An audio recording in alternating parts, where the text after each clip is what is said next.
let's talk about January 6th. Let's talk about January 6th. Yeah, that was a day. That was a day that apparently will live in infamy. I remember that day. Like, I remember it was an inconvenient day for me.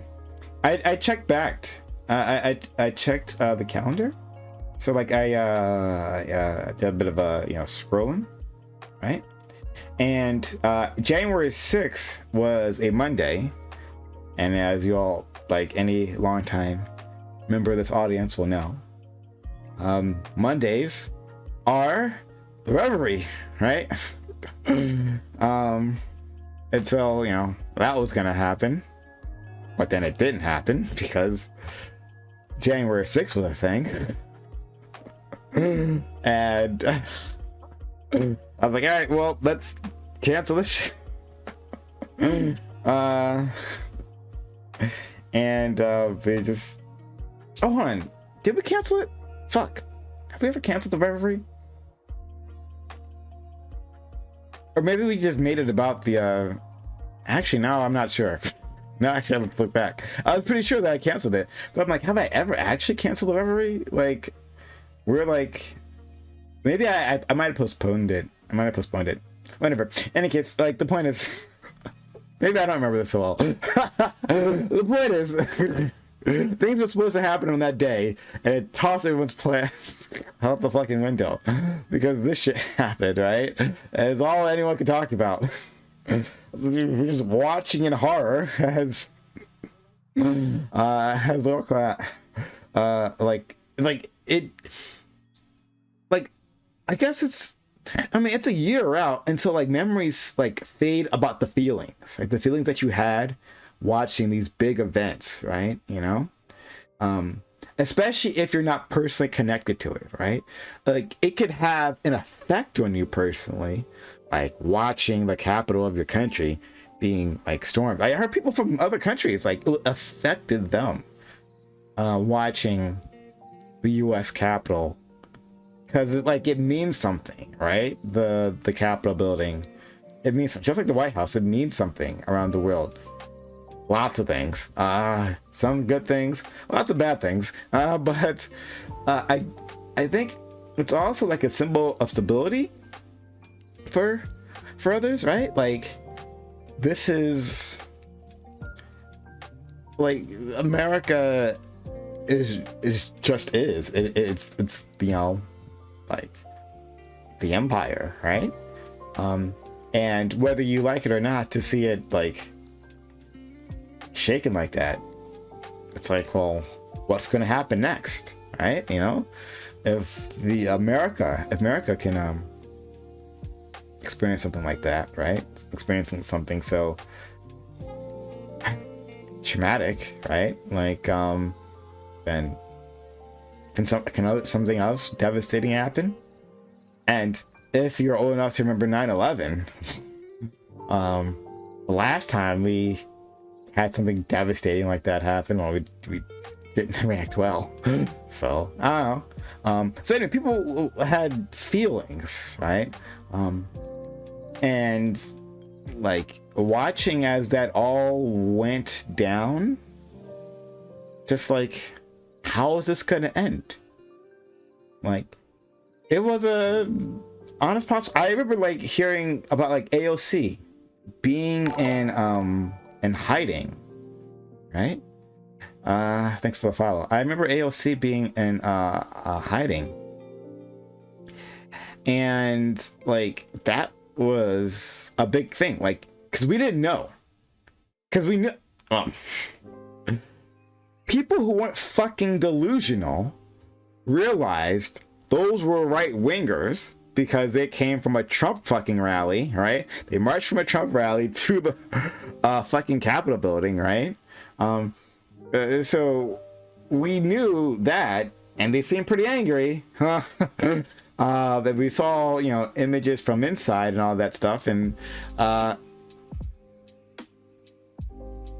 like, it was a possibility that a lawmaker had gotten captured and hurt, right? And we just didn't know. And AOC, like, top of their list, right? Along with apparently Mike Pence, who were they were gonna hang, in case you might have missed that part, right? Like, there was probable danger there, right?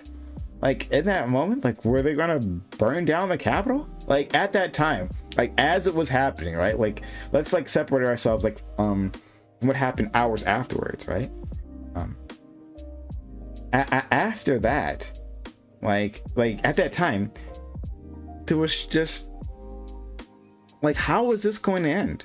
Was this going to end with, like, bodies of the protesters on the floor, right?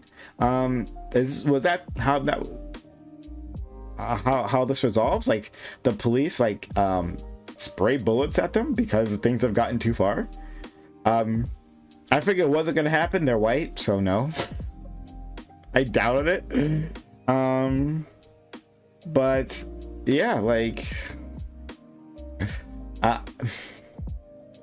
that was a crazy moment. I remember, yeah, and I do remember people from Australia talking about how that was going, how that was just, they were riveted to the TV watching this too, right? And all of us had these, like, similar thoughts, right?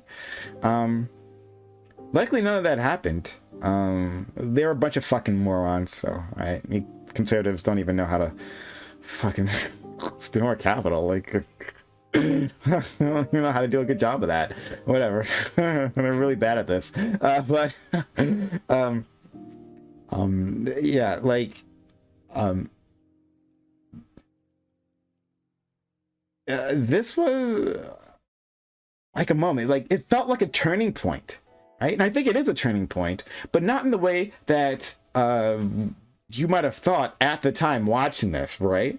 It's like, okay, so all that hate that Donald Trump has been, and the Republican Party at large has been putting out for decades, and Trump specifically for years, and then very much so in those last few months, just before and after the election, right? Has, like, it's finally come home, right? It's like, it's crystallized here, and this big thing has happened. It's exploded, and you're thinking, well, after this, right? Especially when it was clear, like, at the time, when things were starting to disperse, right? Like, okay, Capitol's not gonna fucking burn down or some shit like that, right? It's not gonna, like, the burning of the Reichstag, right?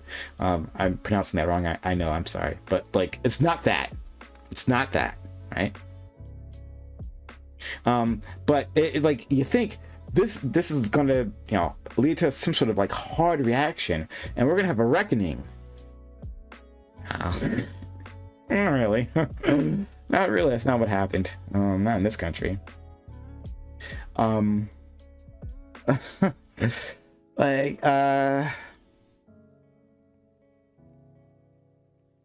but still, at the time, you had fucking, you had lawmakers barricaded, right? Do you remember, like, there were pictures of, like, the people within the I guess not rotunda, I don't know, but, like, within the chamber, right? And they were hiding, and they were scared. They were calling loved ones on the phone, like, saying that they love them. They were so scared. They were terrified, right? They were scared for their fucking lives. Republicans are, like, tend to, like, want to forget this, like, afterwards. The Republican or conservative media, anyway, tends to want to forget what happened afterwards. But people were honestly scared for their lives. They thought they were gonna die. That's why, you know, the police had their guns drawn. They're like, oh, these people are gonna come murder us all. Right? This was a scary situation. This was terrifying, right? And I don't know. And the fact that it didn't lead to anything really, except a tripling down of the madness that is the Republican Party. It's a turning point, but I think it's a turning point that kind of that makes it clear that we can't stop whatever is going to happen. Like, the like this is a precursor, right? A clear precursor to something else that's going to happen. And we as a country are fundamentally incapable of like keeping that next crisis from occurring. I think we're fundamentally incapable of doing it. It's not going to happen. We are not going to do it.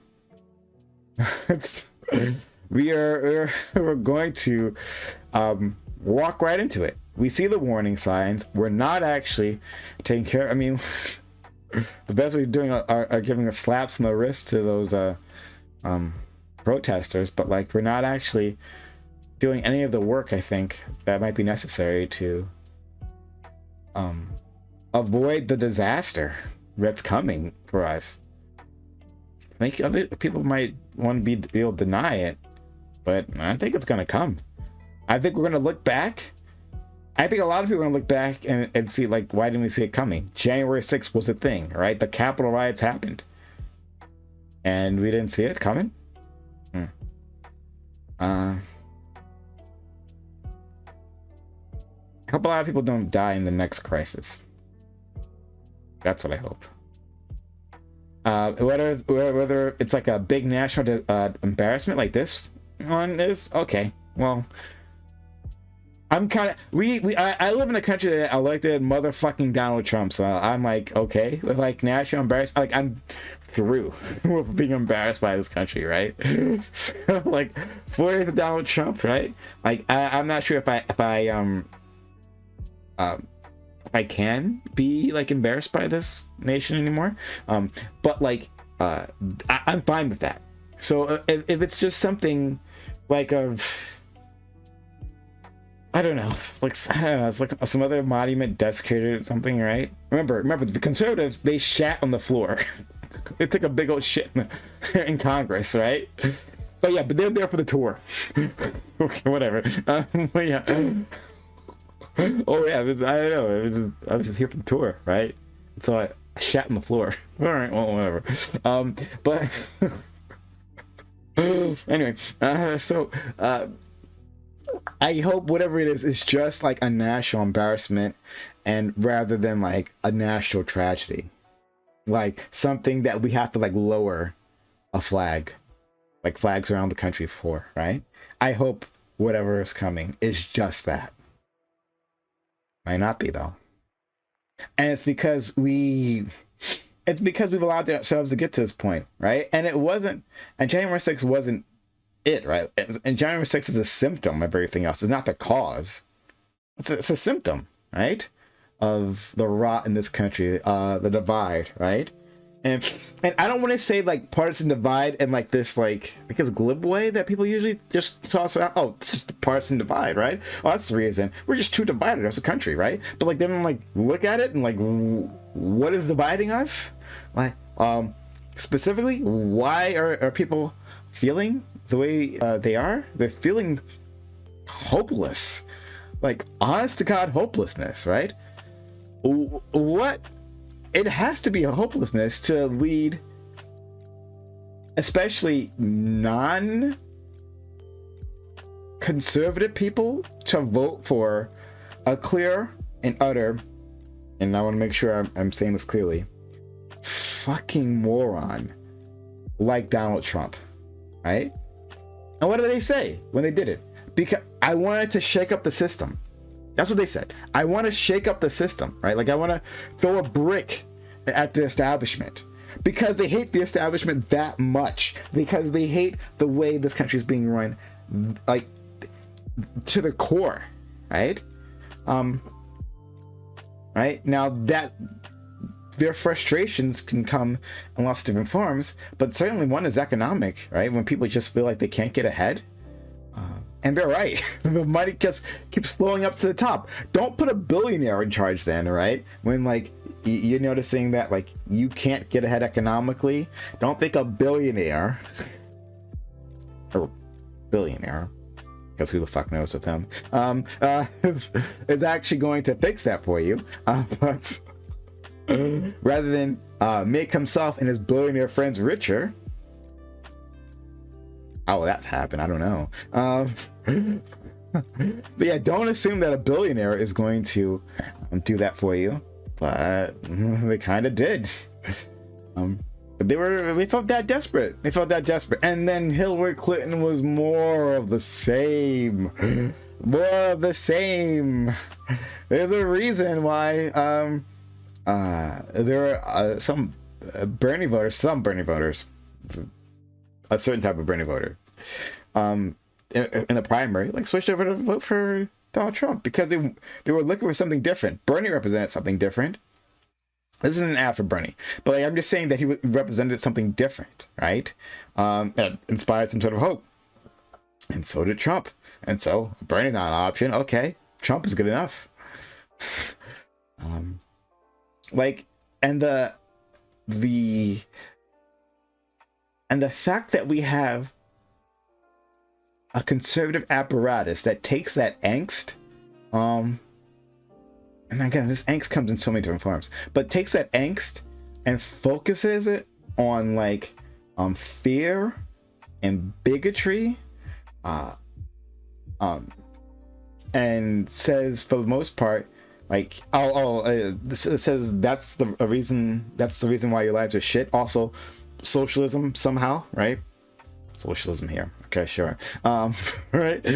But like, it says it's everywhere else but the people at the top, but the people in power, right? Like the people, like, and by that I mean like the people who are making the most amount of money, right? Like the billionaires, right? who benefit from the system, do everything they can to ensure the system stays the way it is, and like calcifies the system, right? So that change is impossible in the future, so that you get that feeling of hopelessness. It's like it's everything else but those guys. No, those guys are great, and giving them more money will help you, right? Because you see, when the billionaires eat, right? Like when you put like a lot of food on their table, like they'll eat it, and then like they'll process it, and then they'll shit it out, and that shit will roll down to you, and everyone wins. Yeah, like this country is split, and the fact that we had this attack, and the fact that after this attack, that it didn't come together to uniformly condemn it, to like prosecute and like tar and feather everyone who encouraged it. That's a problem. That's not a sign of a healthy democracy, I'm gonna tell you that. That's a problem. That is the problem. All right, so that's exactly what I said. Prime said the economy is a human centipede. That's what I said. I think you did a good job, actually. That's you said it more eloquently and beautifully than I could. Thank you so much, Rivi, too, for taking my words and putting it in the most poetic form possible. The economy is a the economy is a human centipede. Good work. All right. So I'm just going to give you an example. You may have already seen this already. I'm just going to give you an example of conservatives not being able to process what the fuck actually happened, right? Of our country not being able to reckon with this, right? So it's a short video. We're gonna watch it, and we'll see. All right. Let's get this on the right thing.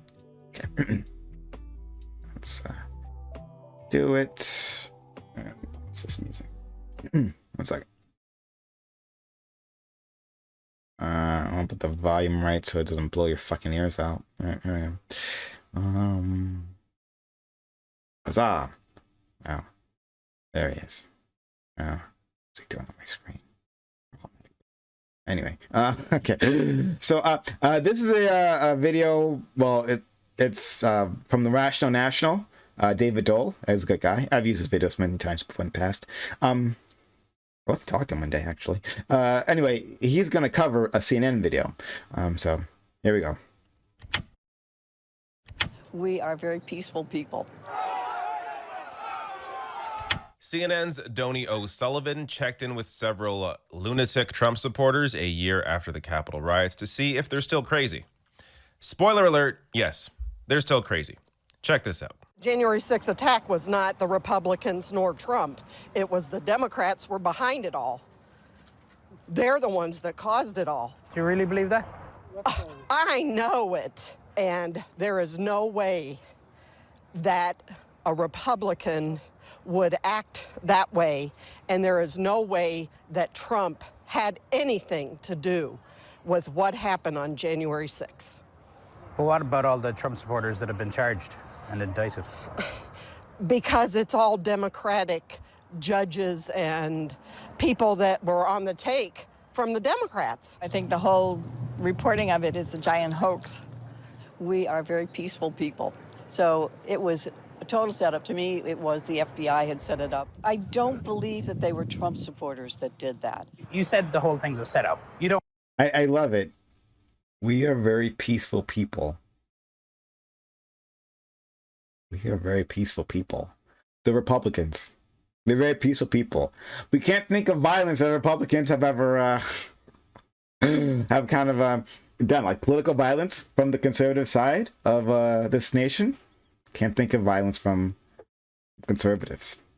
They're peaceful people. I want you to remember. I just had to stop there. That bothers me. All right. I don't believe that they were Trump supporters that did that.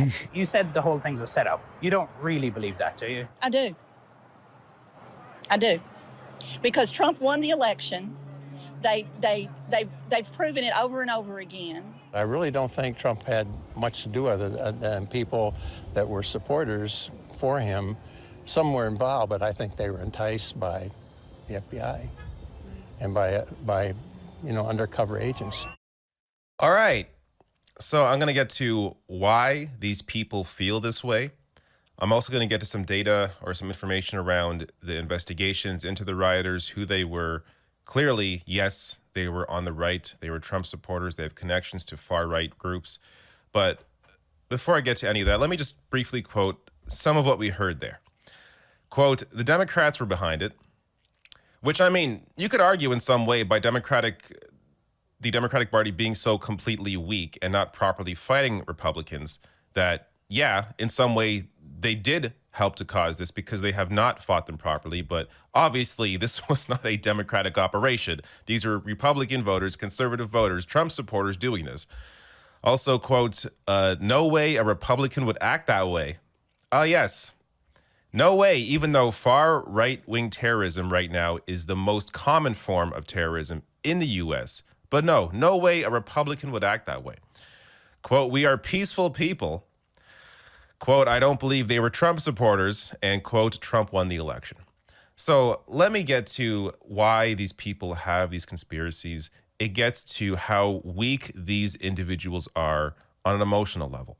So this from Politico, this was reporting around Mike Lindell, the My Pillow guy, and his conspiracies about how Trump was going to be declared president in August, in September, in November, in December, this month, next month.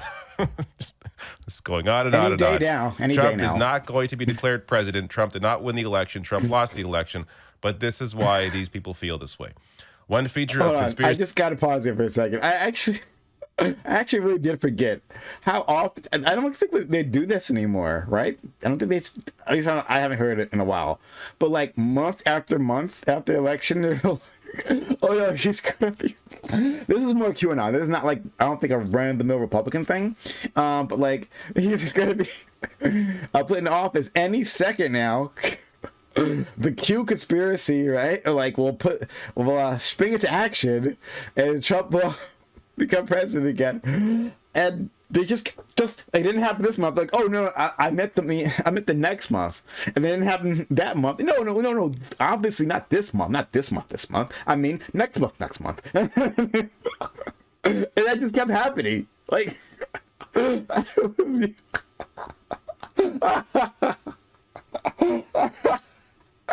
Republicans, you guys are priceless. Okay, all right. I'm sorry. It's so funny. The cope is strong. Trump lost the election, but this is why these people feel this way. One feature of conspiracy theories researchers have found is that they can function as a coping mechanism in times of uncertainty or angst, offering straightforward and satisfying answers to conditions believers can't accept. The fact that a large majority of Republican voters believe Trump's claims that the election was rigged has allowed the party to forego the kind of soul-searching post-mortems that traditionally follow electoral defeats. For Mike Lindell, no introspection is required if Trump didn't really lose. Voting machines were hacked, he believes, and Trump will be reinstated. So this is all a coping mechanism. These people believe this big lie because their heart can't take that Donald Trump lost the election, that a majority of people that voted against him. Now, some information here around the January 6th investigation. So there are 140 prosecutors that have worked on the investigation. 20,000 investigators have gone through more than 20,000 hours of footage have been looked at by investigators.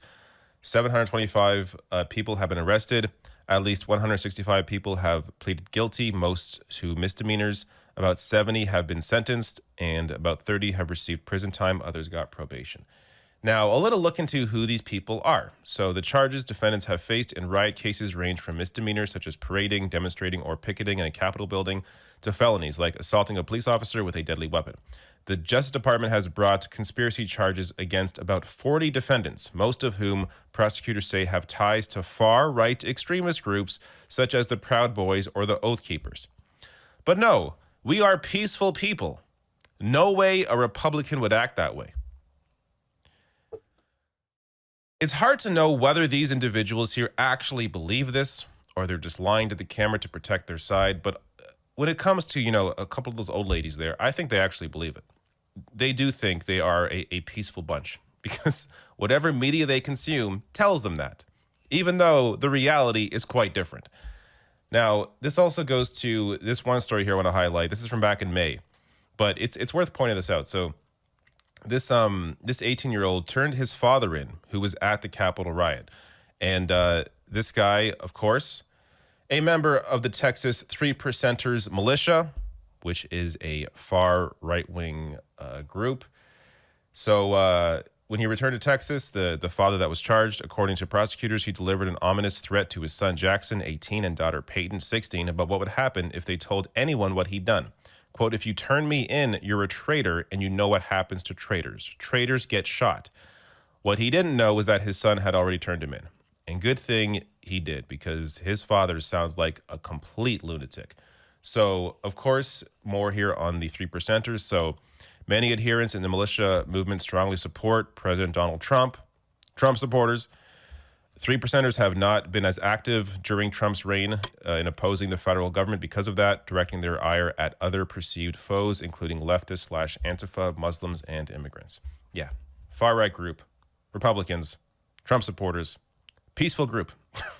They were totally peaceful, guys. They were totally peaceful.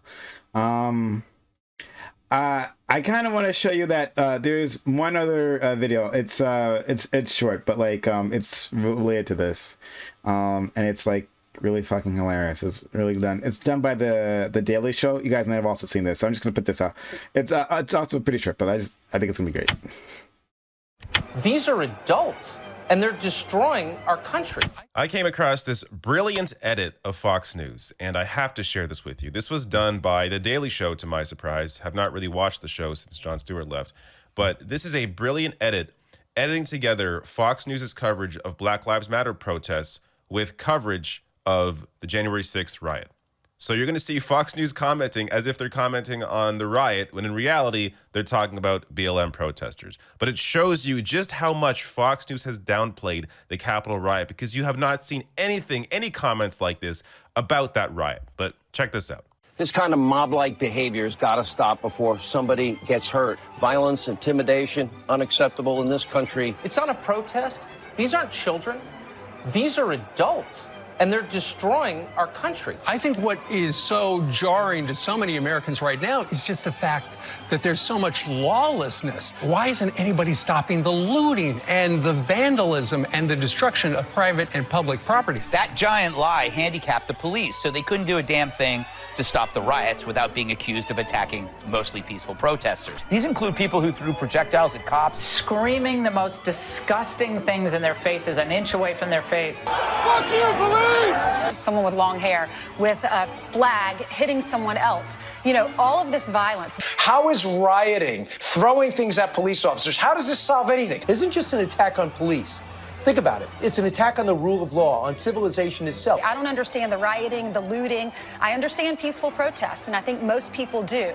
But when it comes to all this violence, people throwing things at each other, enough is enough. Well, they're willing to create violence and riots just to win an election.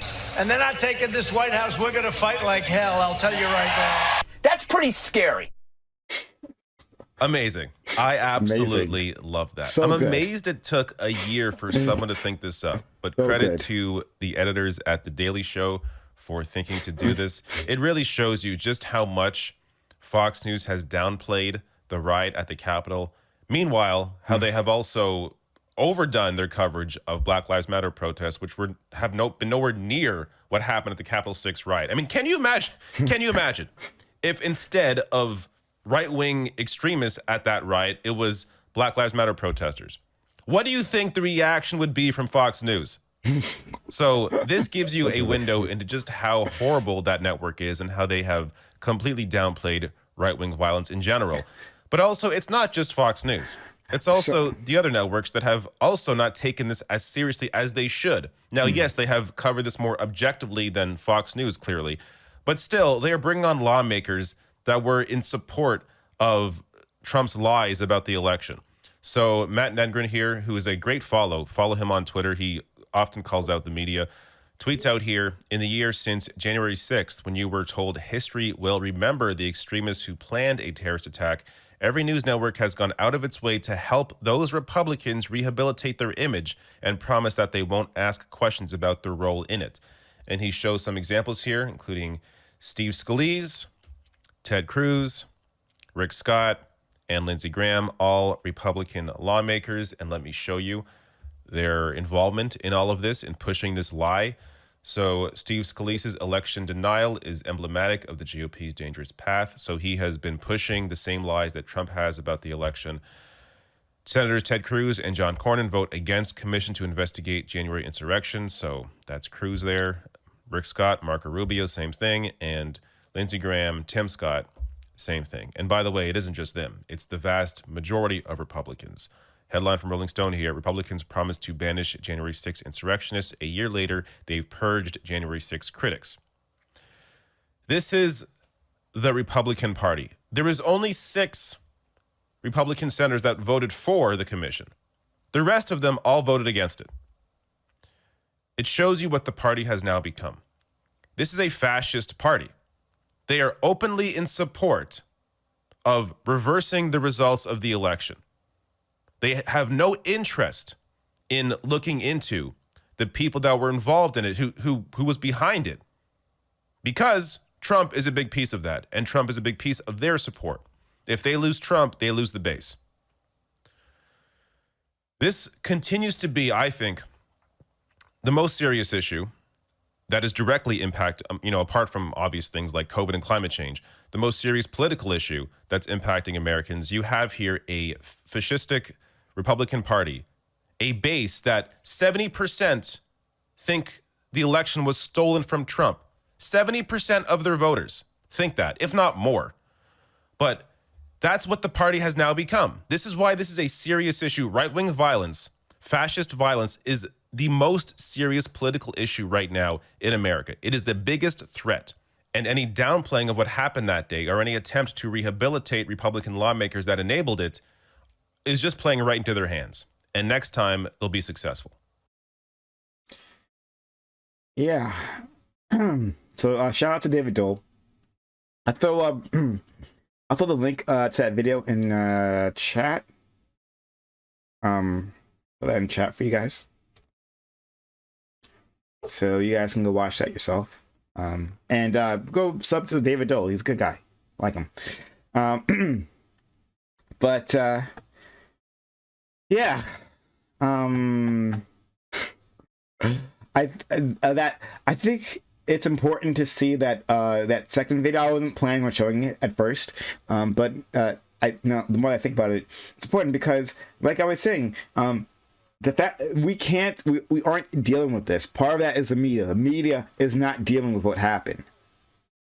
Right? Like, they are actively covering up what happens. Now, again, like, they've not in the same way Fox is, right? Fox is a completely like propaganda operation dedicated to this, right? Dedicated to this task of pretending this shit didn't happen, even though their hosts know better. Their hosts know better. We know this because during the January 6th commission, like the text that the hosts were sending to like the White House chief of staff and shit, right, were revealed, saying, "Holy shit, this is a disaster." Then going on screen like, "Oh, we've got a bunch of patriots or Antifa members." I can't remember which one. Remember, first it was Antifa members who were definitely Antifa members. Fox News were saying, right? And then once they absolutely could not maintain that lie anymore, and you know it's a big fucking deal when they can't maintain one of their obvious lies anymore, right? And we get, oh no, I mean, they weren't Antifa members. No, they were patriots. And maybe we have some Antifa members in there who are trying to escalate things. But no, they're patriots. Those guys are actual patriots, yeah. It's amazing. It's amazing. And we're not actually dealing with it. And a person like fucking Lindsey Graham can be treated seriously. We're treating him seriously, as this is the person that should be like Lindsey Graham should have been drummed out of society long ago for his bullshit warhawk tendencies, right? Him and his butt buddy John McCain, right? Like the neoconservatives should all already been tossed out for what they've done to this country in terms of the foreign policy that they pushed, right? And how clearly they've been wrong about literally fucking everything, like everything up and down, right? We'll be greeted as liberators, they told us. So anyway, and he's a person who lies and like he doesn't have like a moral fiber in his body. Right? Not a single moral fiber in his body. That, like, remember when Trump first ran? Lindsey Graham was a candidate for ready for the nomination anyway, right? He was running for the nomination for the Republican Party, and he had a lot of tough words, right?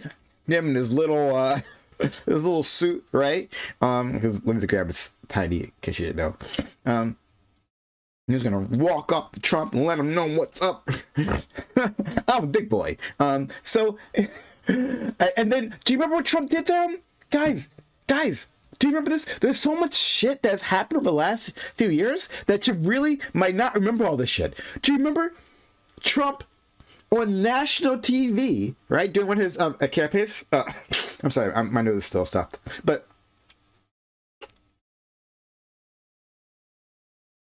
during one of his campaign